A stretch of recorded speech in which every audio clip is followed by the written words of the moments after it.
glad that you came out, and I understand that you're interested in hearing my point of view about some of the issues that we have on end-of-life care and why end-of-life care is an important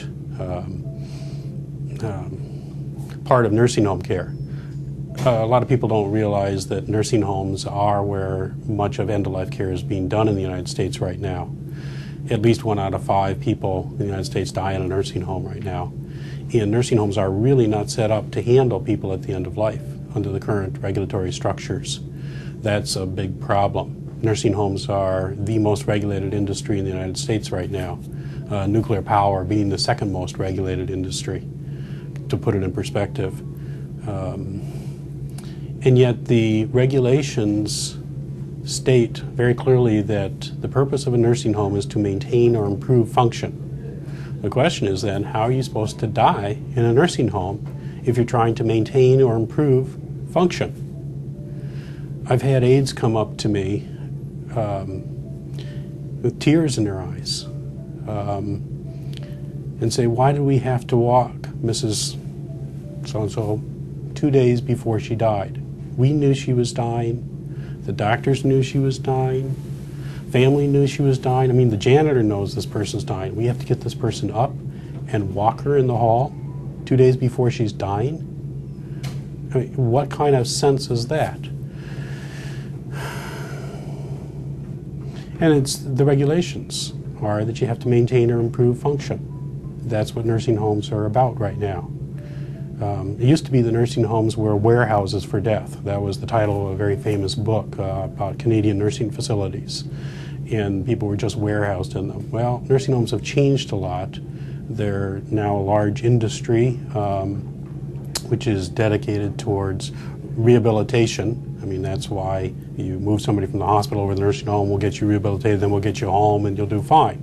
But the fact of the matter is, 1 out of 3 people admitted to a nursing home are going to die within a year. And we ought to be a lot more rational about how we deal with that. We need to actually look at what it is that these people need near the end of their life. That's part of the solution that we need to have, is we need to be able to rationally and reasonably deal with the issues of anticipatory grief, provide people with self-determined life closure, with safe and effective modalities for making them comfortable at the time of their death, and then for effective grieving. Those are the ideals of the hospice organization. I think those should be adapted to a large degree by the nursing home industry. The task really is to formulate a way of making this actually happen in nursing facilities. There are several large national organizations interested in doing this right now with variable degrees of success. The National Hospice Organization, now called the National Hospice and Palliative Care Organization, has been working for many years, decades actually, on this whole issue of how to improve end-of-life care in nursing facilities. Yet hospice is available really only for about 5% of the people who die in nursing facilities. The other 95% don't get the hospice. The Medicare really is charged with enforcing the law, which is maintain or improve function. They realize that end-of-life care is an issue, but they haven't really figured out how to deal with it yet. The quality improvement organizations, the QIOs they're called in the industry, have devised a task force or a project to work on improving quality of care in nursing facilities. And these QIOs are now releasing report cards that you can see in the newspaper, on TV, about the quality of various nursing homes. And one of their indicators is pain management. Well, pain management is very important at the end of life. It's not to be underestimated, but it's not the totality of end-of-life care by a long shot. There are a lot of other factors that have to be addressed when you're dealing with end-of-life care in nursing facilities. Finally, the American Medical Directors Association, which is a group of over 9,000 physicians, who are medical directors of long-term care facilities and who are having increasing influence in the nursing home industry, have been looking at end-of-life care and saying, we need to do a lot better here, and they formed a task force. This is the #1 priority for the president of the American Medical Directors Association, who said that we need to improve end-of-life care, and we're working on that with educational programs for physicians so that physicians finally learn how to care for people at the end of life, something that has not been taught in medical schools, and most of the doctors really don't know. The issue that you bring up about facing death and what do we do when we face death, it's something that, first of all, in our culture, we don't understand really. We've lost this.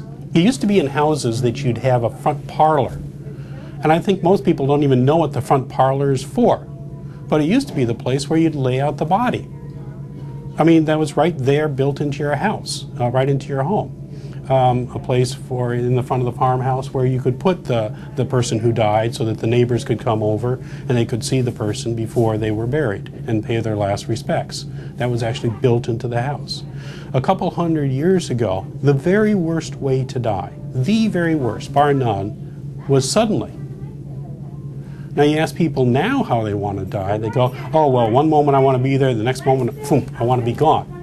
You know, it really is about living at the end of life. I talk with students and they have really no experience. They've got no framework for which to look at the whole issue of end-of-life care because they just haven't experienced it before. They don't know that the front parlor is where you laid out the dead bodies in the house. You know, that's kind of a shock to them.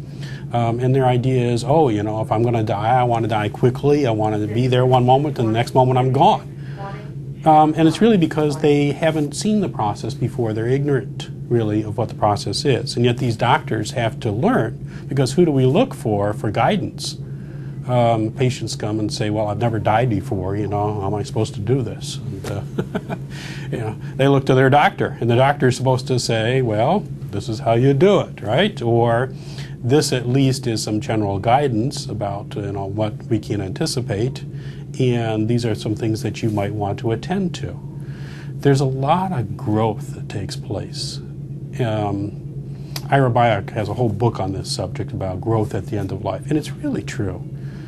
I see so much growth in families and in patients in that 6 months before the end of their life to the time of death, and then in the families afterwards, in that 6 months afterwards, there's a maturing process that takes place where they start dealing with some of these issues that really, really need to be dealt with about matters of life and death, about what is really, truly important in life.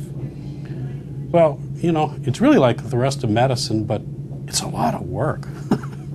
And it is. It's really just a lot of work. People need a lot of extra attention near the end of life to help them through this process. And yet it can be an extremely rewarding process, and it really helps for that person to come to some closure, to come to some sense of what their life was about, what was the meaning of their life. And that's so important for us to learn again about the value of the human life, about the value of the individual person.